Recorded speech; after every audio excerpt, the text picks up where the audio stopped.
अस्सलाम वालेकुम व्यूवर्स, जैसा कि आप जानते हैं मैं डेली बेस पे आपके लिए ऑस्ट्रेलिया की अपडेट्स लेके आ रहा हूं। तो आज फिर आपकी खिदमत में हाज़िर हुआ हूं ऑस्ट्रेलिया अपडेट के हवाले से। तो जैसा कि हमने प्रीवियस वीडियो में डिस्कस किया था, एक पूरे वीक के हमने वीज़ाज डिस्कस किए थे। जिन भाइयों के वीज़ा ग्रांट हुए और जिन भाइयों के वीज़ाज रिजेक्ट हुए, वो सारे वीज़ा हमने प्रीवियस वीडियो में डिस्कस किए। तो इंशाल्लाह आपको डिस्क्रिप्शन में उसका लिंक भी मिल जाएगा और वहाँ से भी देख सकते हैं कि पिछले वीक में क्या वीज़ा रेशो रही है ऑस्ट्रेलिया की। और आज की हम इस वीडियो में डिस्कस करेंगे कि आज जो हमारा वीक है, इस वीक में हमारी क्या वीज़ा रेशो क्या वीज़ा रेशो हमारी इस वीक में रही है ऑस्ट्रेलिया की। तो जिन भाइयों ने अभी तक मेरे चैनल को सब्सक्राइब नहीं किया, वो जल्दी से मेरे चैनल को सब्सक्राइब कर लें ताकि आपको डेली मेरी अपडेट्स मिलती रहें और ऑस्ट्रेलिया वीज़ा के हवाले से आप अपडेटेड रहें।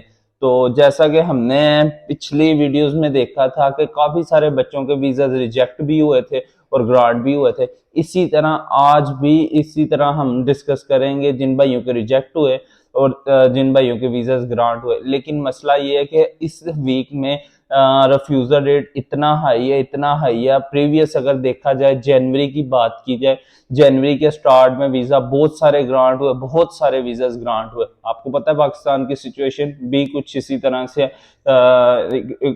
जो हमारा पॉलिटिकल स्टेबिलिटी नहीं है, जिसकी वजह से हर बच्चे को माइग्रेशन एक्ट लगा के वो रिफ्यूज़ल दे रहे हैं, हर बच्चे को रिजेक्ट कर रहे हैं। इवन कि इतनी इतनी अच्छी प्रोफाइल वाले बच्चों को कि आप यकीन नहीं कर सकते कि उनका वीज़ा भी रिफ्यूज़ हो सकता है। लेकिन बिना देखे सोचे समझे यूनिवर्सिटियां रिफ्यूज़ कर रही हैं, एम्बेसी रिफ्यूज़ कर रही है, इवन कि आपकी प्रोफाइल तक नहीं ओपन कर रही। इतनी इतनी लो प्रोफाइल वाले बच्चों का वीज़ा ग्रांट हो रहा है और अच्छी प्रोफाइल वालों का वीज़ा रिफ्यूज़ हो रहा है। कहने का मकसद ये है कि एम्बेसी आपका जो प्रोफाइल है, आपकी जो फाइल है, उसे ओपन करके चेक नहीं कर रही।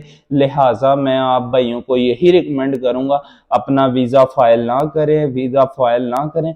अगर ये 9 फेब तक कह रहे हैं कि IMF के साथ कुछ मुआहदे हैं, अगर पाकिस्तान के मुआहदे हो जाते हैं तो फिर इंशाल्लाह जो एम्बेसी की सिचुएशन है, जो स्टूडेंट वीज़ा की रेशियो है, वो बेहतरी की तरफ चली जाएगी। लेकिन अभी तक मुझे सिचुएशन ऐसी कोई नज़र नहीं आ रही कि बेहतर हो सकती है या नहीं हो सकती। तो लिहाजा ये एक डिफरेंट टॉपिक है।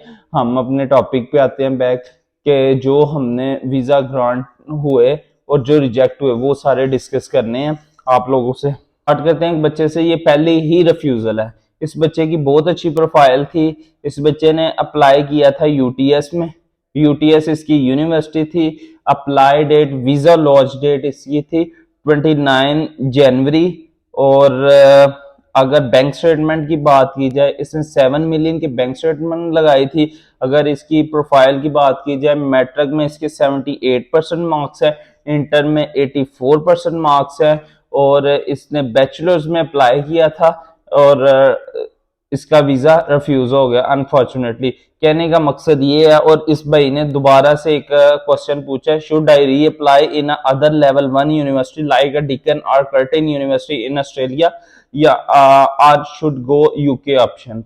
ब्रदर, मेरे ख्याल से आपके लिए जो बेहतर ऑप्शन है, अगर आप ऑस्ट्रेलिया में अगेन अप्लाई करते हैं, आपको या तो लेवल 1 का कोई कॉलेज मिलेगा, ठीक है, जिसमें आप डिप्लोमा में जा सकते हैं। डिग्री प्रोग्राम में आप नहीं जा सकते। अब अगर आप डिग्री प्रोग्राम में जाते हैं तो कोई भी यूनिवर्सिटी या कॉलेज आपको एडमिशन नहीं देगा, क्योंकि आपकी रिफ्यूजल्स आ चुकी है। आपकी लेवल 1 की, जिन भाइयों की लेवल 1 यूनिवर्सिटी से रिफ्यूजल आती है, यूनिवर्सिटी कॉलेज उसे कभी एडमिशन नहीं देता है डिग्री प्रोग्राम में। उस बंदे को आपके डिप्लोमा में ही, ग्रेजुएट डिप्लोमा में अप्लाई कर सकता है या लीडिंग एंड मैनेजिंग डिप्लोमा में अप्लाई कर सकता है। बेसिकली उसके पास यही ऑप्शंस रह जाते हैं। तो लिहाजा मैं इन भाइयों को यही रिकमेंड करूंगा कि ये UK का अप्लाई करें, क्योंकि UK का जो 100% वीज़ा रेशो चल रही है, आप उसमें अप्लाई करें।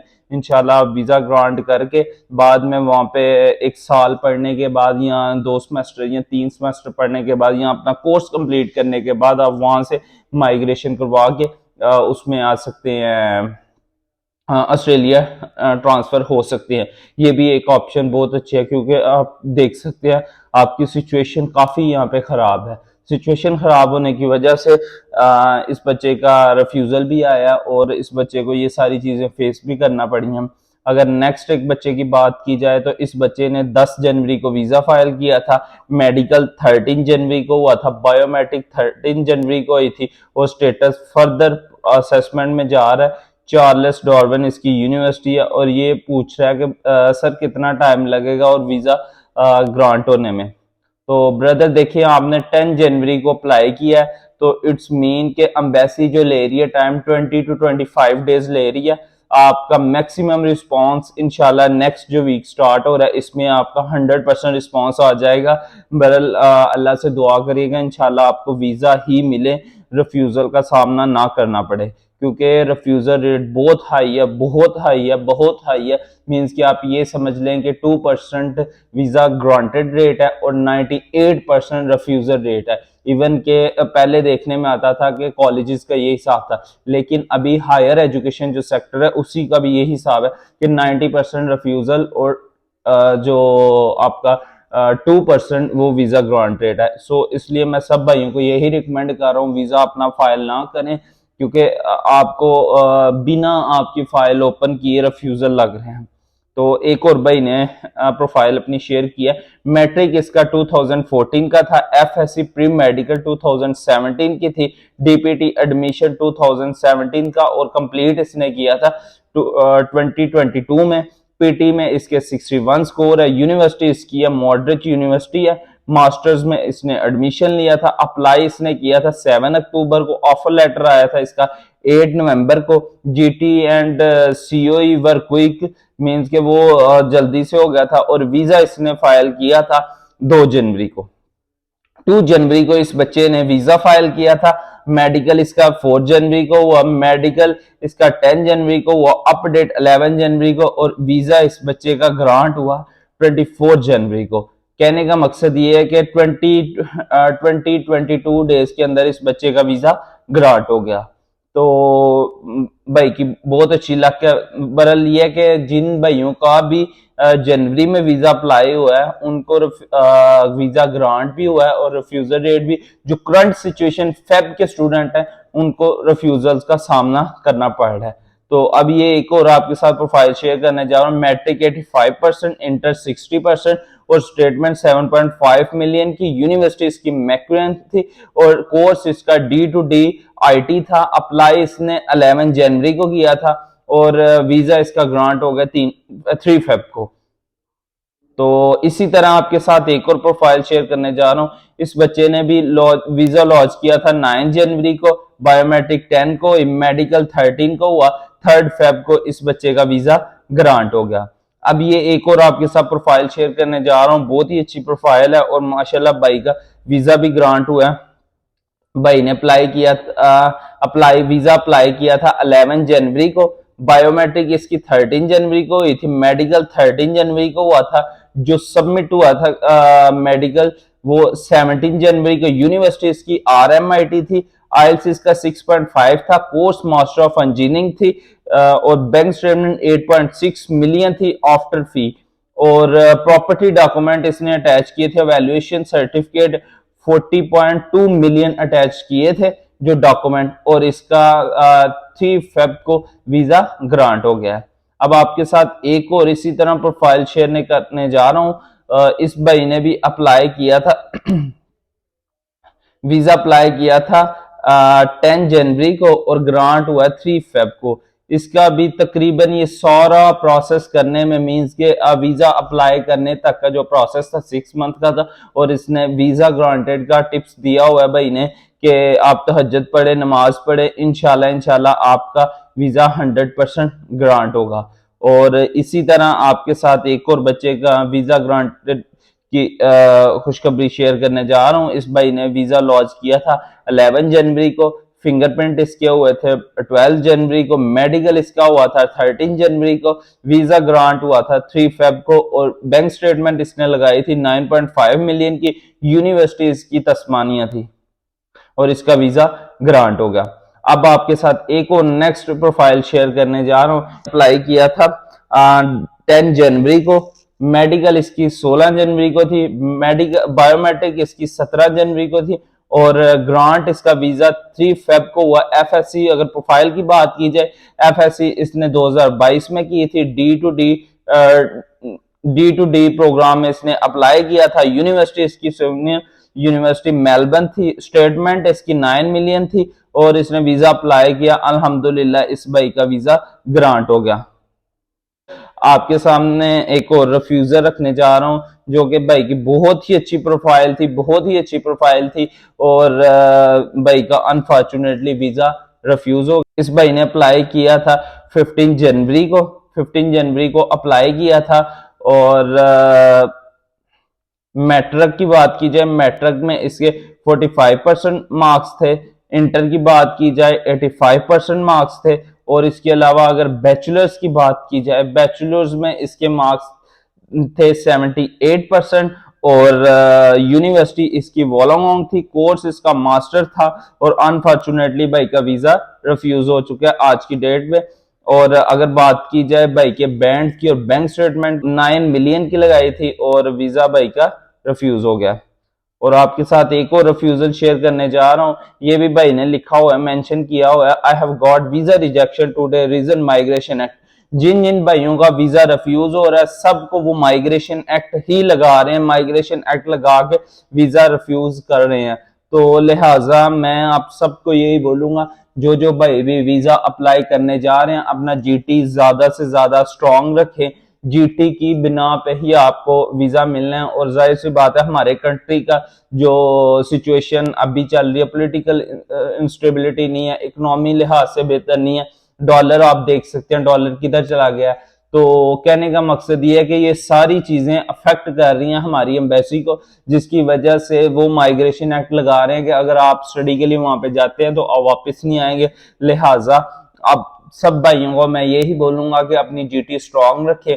और इसके अलावा कभी भी अपनी जो जीटी में प्रॉपर्टी के डॉक्यूमेंट है, आप जैसे हर बच्चा ही एग्रीकल्चर के डॉक्यूमेंट लगा रहा है, इन चीजों से बचें, एग्रीकल्चर के डॉक्यूमेंट ना लगाएं। इसके अलावा डिफरेंट डॉक्यूमेंट्स यूज करें। जिन भाइयों के वीजास ग्रांट हुए उनसे मैंने डिस्कस किया है सारी चीजें, उनका वीजा इसी बिना पे ग्रांट हुआ है क्योंकि पाकिस्तान में हर दूसरा बंदा ही एग्रीकल्चर के डॉक्यूमेंट लगा रहा है। एग्रीकल्चर के डॉक्यूमेंट के बिना पे 100% वीजा रिफ्यूज होगा, जितना मर्जी आप अच्छे से अच्छे प्रोफाइल रेडी कर लें।